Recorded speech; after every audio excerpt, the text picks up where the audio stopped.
¿Cómo están? Bienvenidos. Estamos comenzando Agenda Económica, son las 8:02 para este día viernes, cerrando la semana, 2 de junio. Gracias por acompañarnos. Este es nuestro resumen de noticias y un adelanto con los temas que vamos a estar revisando en profundidad el día de hoy. Partimos, por supuesto, con la cuenta pública que dio ayer el presidente Gabriel Boric. Aquí están las imágenes de lo que ocurrió ayer en Valparaíso.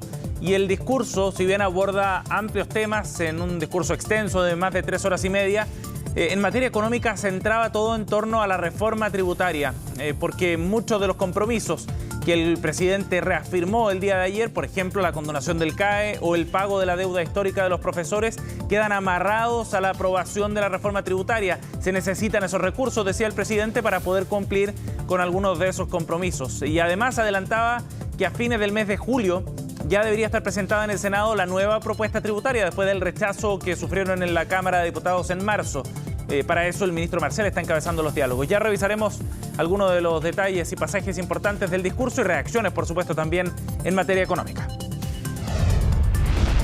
Por otro lado, también vamos a contarles sobre el IMASEC, que conocimos ayer, el dato mensual de actividad económica correspondiente a abril, que tuvo una caída más fuerte de lo esperado por el mercado. Estaba en torno a 0,8% de contracción, finalmente fue de 1,1%, y hay varias razones que explican eso. Por una parte, el comercio ha caído con fuerza, la industria manufacturera también, mientras que la minería tuvo un buen mes y eso permitió de alguna manera compensar, si no la caída hubiera sido quizás más fuerte para la economía a nivel general. En todo caso, en el análisis ahora algunos analistas de mercado ven la posibilidad de que con esta caída más fuerte el Banco Central tiene un poco más de margen para rebajar la tasa de política monetaria. Ya les mostramos en una nota el análisis del mercado.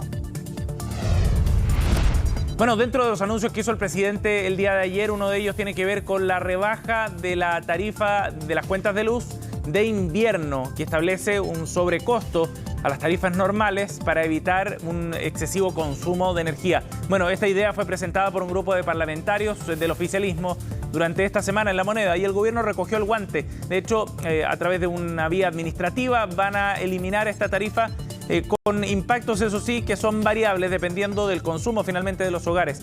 En otra nota les contamos también sobre los alcances de este anuncio.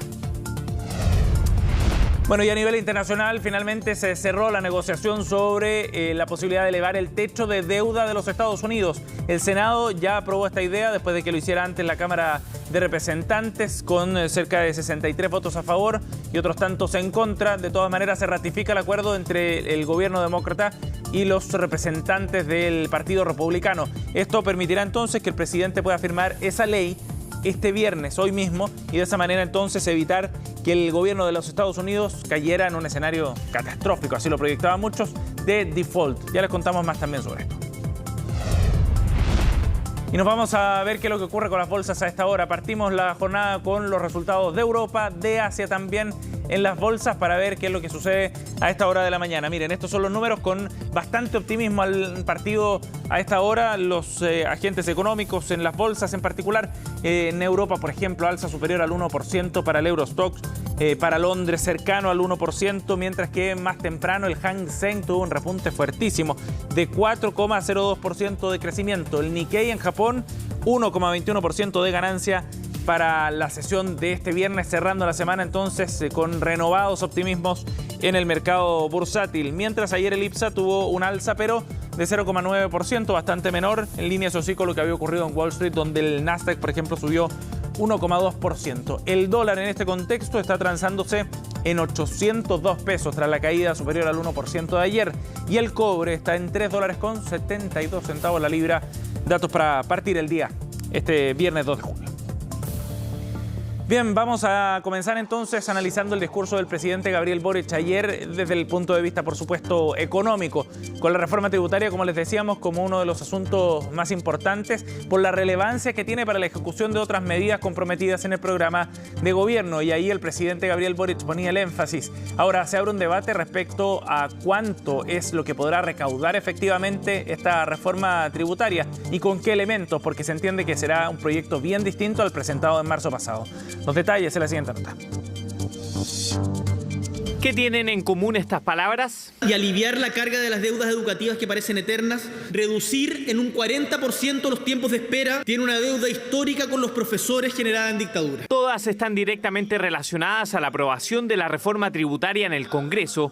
Ese fue uno de los principales ejes de la cuenta pública del presidente Gabriel Boric. Sabemos las deudas que debemos saldar y estamos abiertos a construir una hoja de ruta común para lograrlo. Lo que ahora corresponde es saber si este Congreso comparte o no este espíritu. Y si es así, confío en que lograremos encontrar las herramientas para construir un nuevo pacto fiscal. El mandatario confirmó que insistirá con la reforma que fue rechazada a principios de marzo en la Cámara. 71 en contra, 3 abstenciones. Rechazado. Esta vez lo hará a fines de julio, donde insistirá con la reforma tributaria en el Senado. Que hoy día, para estimular la inversión, lo primero que necesitamos, lo más importante, que no equipara ninguna otra medida, es despejar el tema tributario, despejar la incertidumbre en materia tributaria. Pero la estrategia del mandatario de unir la reforma tributaria con el destino de medidas como el fin al CAE, el pago de la deuda histórica de profesores o la reducción de las listas de espera, fue duramente criticado por la oposición y gremios empresariales. Y los profesores y profesoras, ¿a quienes tienen que reclamarles, a quienes han rechazado la reforma tributaria? Se mencionó para todas las políticas sociales el tema de la reforma tributaria. Hoy día es como la solución mágica para todo y eso también hace que el tema sea poco creíble. Y todo lo que no hace y no puede hacer es culpa de la reforma tributaria. En circunstancias que no habló nada de probidad, no habló nada de disminuir el gasto público. Mi preocupación grande es que todo está sujeto a la reforma tributaria. Se refirió muchas veces el presidente a aquello y claramente no vemos un ajuste al gasto del Estado, no vemos un ajuste a la modernización del Estado. Es re fácil hablar de seguridad ciudadana si no están los recursos, es re fácil decir mejoren las pensiones si no están los recursos. Hay que una vez por todas sacar una reforma tributaria adelante. Entre las medidas que estarían supeditadas a la aprobación de la reforma tributaria, también aparece el financiamiento de la reforma de pensiones. Desde el gobierno reconocen que el diseño a través de cuentas nacionales no tiene suficiente apoyo en el Congreso, escenario que comenzó a abrir las puertas para un plan B, donde no descartan el diseño que reveló esta semana el ex subsecretario de Previsión Social. Y me di a la tarea de diseñar una alternativa sin cuentas nacionales, con propiedad, heredabilidad y libre elección. Las cuentas nacionales no tienen una adhesión dentro del Congreso y eso es un dato realidad con el que tenemos que vivir si queremos sacar adelante una reforma de las pensiones. Por lo mismo, estamos disponibles para proponerles otros mecanismos. Sí, más que razonable. O sea, Larraín se pueden decir muchas cosas ahora en medio de toda esta polémica, pero tenía razón, ha sido escuchado, es sensato y me parece que ahí hay un punto de equilibrio perfectamente viable para destrabar la reforma de pensiones. Pero la medida no convence a todos en el oficialismo, particularmente en Apruebo Dignidad. Yo la verdad es que no creo que esa sea la forma de llevar a cabo un diálogo político. Creo que todo aporte extra de los empleadores debería ir a un seguro social administrado además por un ente público, y lo de las cuentas nacionales es una manera de registrar cuánto aporta cada uno. O sea, no le gusta esta opción, lo entendemos. No me gusta esa opción. Los chilenos quieren que el grueso de los fondos vayan a su cuenta individual y que sean heredables esos fondos. Hasta ahora el gobierno lo que ha planteado es completamente distinto. Así, el gobierno juega sus cartas principales del programa a través de la reforma tributaria, que ingresaría a fines de julio en el Senado, donde necesitará 2/3 para su aprobación. Bueno, y seguimos en torno a los anuncios que hizo el presidente Gabriel Boric ayer en la cuenta pública. Uno de ellos tiene que ver con la eliminación de la tarifa de luz de invierno. Esta tarifa que de alguna manera castiga un consumo mayor con un precio más alto, había sido presentado como un proyecto por parte de un grupo de parlamentarios. El Ejecutivo recoge esto y lo presentará como una vía administrativa. ¿Qué impacto podría tener? Lo vemos en la siguiente nota. Creemos que una medida concreta que puede contribuir a resolver gran parte de los ahogos que las familias chilenas y chilenos tienen hoy día, básicamente tiene que ver con eliminar la tarifa de invierno. Se habían reunido el lunes con los ministros del Comité Político y también el titular de Energía. Varios parlamentarios habían firmado un proyecto de resolución en el que se le pedía de manera explícita al presidente, previo a la cuenta pública, suspender la aplicación de la tarifa de invierno en el servicio eléctrico. La respuesta llegó 3 días después. Hemos decidido, por vía administrativa, terminar con la tarifa de invierno lo antes posible. Para ello, Quiero que sepan que el Ministerio de Energía está trabajando con las empresas privadas para que este beneficio pueda materializarse en las cuentas de los clientes a la brevedad. Hay temas legales, regulatorios, pero estamos avanzando y trabajando en eso. Las conversaciones con las empresas privadas comenzaron hace algunas semanas y lo más seguro es que la eliminación de la tarifa sea una realidad el próximo año. Para este invierno no hay por ahora absoluta certeza, aunque las mismas compañías eléctricas ponen un año de inicio. Esta medida será efectiva desde 2024, pero aplicará de manera retroactiva para los inviernos de 2021 al 2023, una vez que se formalice a través de un decreto tarifario que, entre otras cosas, establece la forma en que se recaudan las tarifas entre los clientes. Las empresas aseguran estar disponibles para seguir trabajando, al mismo tiempo que plantean la necesidad de una reforma profunda de la regulación de la distribución eléctrica. Volviendo a lo anunciado por el mandatario, lo más probable es que los recargos de 2021 y 2022 se redistribuyan por medio de rebajas en las cuentas de la luz. No habría, en primera instancia, devolución de dinero. Eliminar el recargo de invierno es algo que está alineado con nuestra política de sostenibilidad de largo plazo. El recargo de invierno, si bien desde una perspectiva, si uno quiere, puramente eléctrica, tenía una justificación, si uno toma una perspectiva un poquito más grande, lo que ocurre especialmente en hogares vulnerables, que sus necesidades térmicas, sus necesidades de calefacción, en vez de ser satisfechas con electrificación, eran satisfechas con mecanismos fósiles. Creemos que esta medida, sin lugar a dudas, va a aliviar los bolsillos de las familias chilenas que lo están pasando mal, que le cuesta llegar a final de mes, y por supuesto la eliminación por la vía administrativa de la tarifa de invierno, por supuesto que es una buena noticia para muchos hogares chilenos. Pero este no fue el único anuncio del mandatario que tiene consecuencias directas y positivas sobre el bolsillo de las familias, o al menos de una parte de ellas. Hoy anuncio que durante el mes de junio complementaremos excepcionalmente el bono invierno. Se trata de un aporte adicional de 60.000 pesos dirigido a las personas, es decir, más de 1,5 millones de pensionados que recibieron en mayo el pago del bono invierno, es decir, a los 74.767 pesos que tuvieron como beneficio, se sumaría ahora el nuevo monto. Y decimos se sumaría porque aún falta un paso importante. Primero tenemos que tramitar una ley, que es bien probable que sea rápido, porque estos beneficios sociales suelen tramitarse muy rápido con la venia del Congreso Nacional, y luego el Instituto de Previsión Social entonces va a iniciar el pago que se va a hacer por el calendario de pago de pensiones. El proyecto de ley debería ingresar este mes para que sea una realidad lo antes posible y vaya en ayuda de cientos de pensionados. 8:14. Vamos a cambiar de tema ahora para hablar del IMASEC. Ayer fue una jornada bien noticiosa por el indicador mensual de actividad económica respecto al mes de abril, y que muestra una caída de la economía chilena bien importante, superior al menos a lo que estaba esperando el mercado. ¿Qué factores fueron los que incidieron en esta cifra y qué es lo que viene a continuación para la economía nacional? Lo vamos a revisar en la siguiente nota. Lo que compraba, no sé, con 50.000 pesos, compraba para, no sé, para el mes, y ahora no, ahora compro para la semana. María Luisa reconoce que su capacidad económica ha sido altamente impactada durante los últimos 3 meses. Ahora gasta en una semana lo que antes desembolsaba en un mes, lo que también repercute en la cantidad de productos que se lleva a su hogar. Por ejemplo, yo tomo leche descremada. Antes me compraba 2 bolsas para el mes, ahora me compro una y la hago durar para el mes.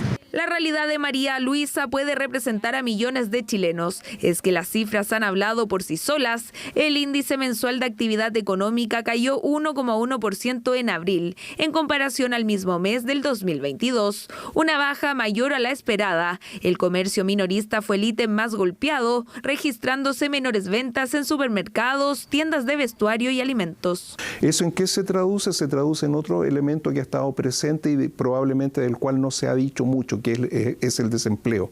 Una tendencia del IMASEC que viene desde los últimos 7 meses, con excepción de enero, cuando marcó un alza de 0,4%. Sin embargo, desde Hacienda aseguran que la cifra de abril refleja que el consumo y demanda interna se han ido ajustando más rápido de lo proyectado. Eso con seguridad nos va a llevar a que también la inflación se ajuste más rápido de lo previsto, y el Banco Central tendrá que ponderar esos antecedentes al momento de tomar sus próximas decisiones de política monetaria. En el mercado creen que la tasa de interés comenzará a bajar en julio y lo seguirá haciendo en adelante. Proyectamos que la tasa de política monetaria va a bajar a 7,5% en diciembre de este año.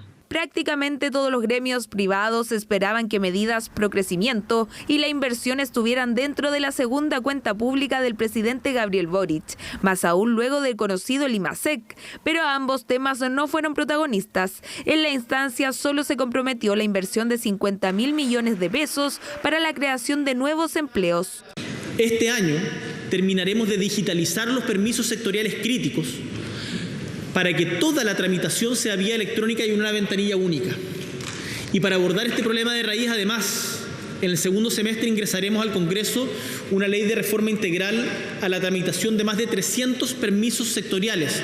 Menos que el presidente se pronunciara profundamente respecto de una asociación público-privada en materia de inversión y crecimiento económico, más allá de los subsidios a la creación de empleo, que también, por cierto, que es importante porque apoya a la pequeña y mediana empresa. Medidas del gobierno que tendrán que salir adelante, pese a que las proyecciones no son del todo positivas en crecimiento durante este año. Para los próximos 3 IMASEC se mantendrían las bajas.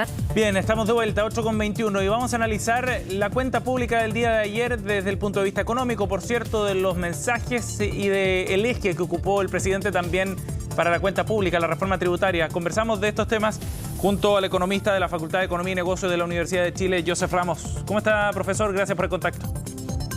¿Qué tal? Muy buenos días. Buenos días. Bueno, Joseph, el presidente planteó durante buena parte de su discurso y en distintas instancias la relevancia que tiene la reforma tributaria. De alguna manera, buena parte del programa y algunas medidas emblemáticas giran en torno a esto. ¿Cómo analiza usted ese punto y lo que plantea, el énfasis que plantea el presidente ayer respecto a este tema?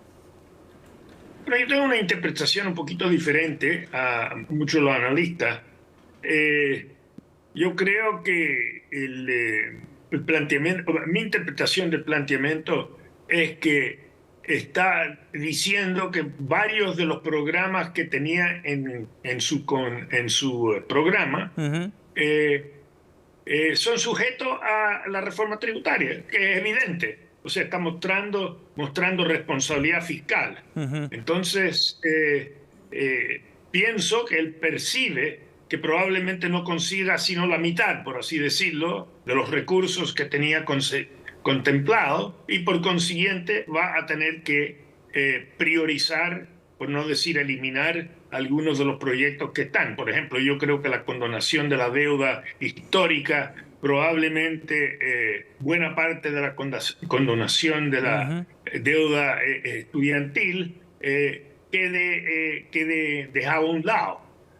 Pero bueno, esta es mi interpretación. Sí, pero en ese sentido usa esos compromisos, esas políticas como una palanca para presionar la aprobación de la reforma, ¿no? Yo no creo que sea así, porque creo que se puede interpretar así. Yo lo interpreto más bien que está diciendo que si no se logran los recursos, no se podrá hacer. Yo creo que es evidente que el Congreso no le va a dar los recursos. Y por consiguiente está diciendo a sus bases, yo quisiera hacerlo, y si no lo puedo hacer es porque no conseguimos los recursos. Sí, de acuerdo. Ahora, con ese pragmatismo se prevé una reforma tributaria menos ambiciosa que la que se había presentado originalmente, Joseph, ¿no? Evidentemente, o sea, hay que contar los votos, o sea, independiente de lo que diga el presidente de la cuenta pública, la oposición, o sea, es mayoritaria en el Senado, y si uno entiende parte de lo, y probablemente en la Cámara también, y eso en el supuesto que consiga todos los votos de los oficialistas. Claro. Entonces es evidente que tiene que negociar, y la oposición con la elección, bueno, no solo con el rechazo, sino ahora con esta elección, está muy embalontonado. Joseph, ahora desde algunos sectores empresariales ven una oportunidad también en este momento para cerrar el tema tributario, al menos por un buen tiempo. En ese sentido, ¿cómo cree que se debería enfocar esa conversación sobre la reforma tributaria? ¿Con qué énfasis para poder tener una buena reforma que genere certidumbres también? Así lo decía el ministro Marcel, pensando en materia de inversión, por ejemplo. Bueno, el primer tema es cuál es el volumen de recursos que va a pretender la reforma tributaria. Ya el ministro Marcel lo había bajado a 2,6% del PIB, sí. Respecto a lo que era en el programa, y creo que va a tener que reducirse, y creo que tiene sentido. O sea, hay cosas en la reforma tributaria, hay cosas de financiamiento que creo que tienen mucho apoyo. Por ejemplo, la pensión garantizada universal, eso tiene bastante apoyo, pero ahí estamos hablando de tal vez medio punto del PIB. Y eso seguramente va a ser una de las primeras prioridades. Creo que en salud hay que invertir tanto por el asunto de los ISAPRES, sino más importante aún, para reducir las listas de espera. Pero de nuevo, nosotros en la Comisión de Productividad hicimos un informe donde se podía doblar las cirugías con los hospitales actuales, trabajándoles más turnos, a 1/4 de punto de PIB. Entonces, la verdad de las cosas es que creo que si uno dijera qué cosas queremos financiar y que conciten apoyo, probablemente en lugar de 2,6, por así decirlo, será 1,5 o 1,6. Y hay que especificar no lo que no se va a hacer, sino en qué lo vamos a hacer. Y por consiguiente, ¿por qué necesitamos esos recursos? Sí. Creo que eso es lo fundamental. Lo segundo, por supuesto, es de dónde se saca. Si es por mayor desintegración, evasión, a ampliar la base, en fin, esa es una discusión que se amerita hacer. Ajá. Bueno, el ministro Marcel hoy día decía en entrevista con Radio Pauta que hay flexibilidad en cuanto al monto que se va a recaudar, pero de todas maneras dentro de lo razonable, considerando gastos e ingresos, a eso se refiere, ¿no? Con énfasis en la responsabilidad fiscal. Bueno, sí, no, yo creo que una de las cosas que el presidente, y ciertamente el ministro Marcel, ha hecho es insistir en la responsabilidad fiscal. Y creo que es buena noticia escuchar del presidente decir que parte del programa es sujeto a la reforma tributaria, porque podría endeudarse o gastar recursos que tiene Chile en reservas y hacer los gastos sin necesidad de pasar por una reforma tributaria. Entonces es la responsabilidad fiscal que está mostrando. Sí, usted hace poco participó en un foro y se ha viralizado una parte de esa intervención respecto a la necesidad de enfatizar la recuperación de capacidad de crecimiento de nuestro país como un asunto clave para poder llegar a mejores estándares de vida y a otros niveles, a otro estadio. ¿Usted echó de menos medidas o énfasis en el discurso del presidente en torno al crecimiento y a la recuperación de capacidad de crecimiento? Hubo una medida que creo que es bien importante, que se mencionó con énfasis, que fue el tema de la permisología. Hay un programa del Ministerio de Economía que, si se efectúa, efectivamente va a facilitar, va a acortar los tiempos en las inversiones, que tiene que ver con permisología. De nuevo, en la Comisión de Productividad hicimos un informe 2 o 3 años atrás, donde había 75 recomendaciones bien concretas sobre artículo tras artículo, y más de 50 no dependían de ley. Era tema de gestión interna de los servicios. Entonces, eso fue algo que se mencionó. Ahora, en cuanto al hidrógeno verde, por ejemplo, y el litio, se habló de eso, es una gran oportunidad en Chile, pero hay que ver qué concretamente se va a hacer, cómo se va a estar impulsando el hidrógeno verde. Lo mismo en el litio, no solo en las negociaciones con Sokimich y Albemarle, sino en los demás salares.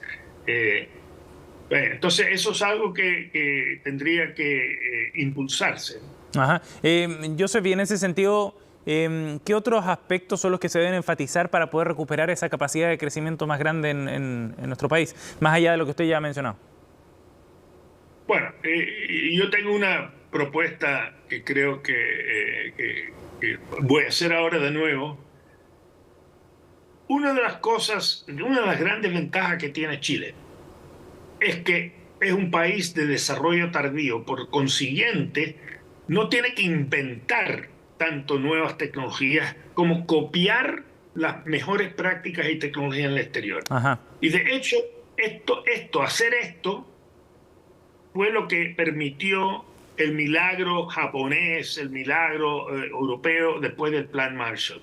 Y fue la parte menos conocida del Plan Marshall, donde se financió la visita a fábricas de mejor práctica en Estados Unidos de decenas de miles de ingenieros y empresarios europeos para reconstruir Europa. Ajá. Y las estimaciones son que se hizo a un nivel de productividad gracias a esa visita 30% superior.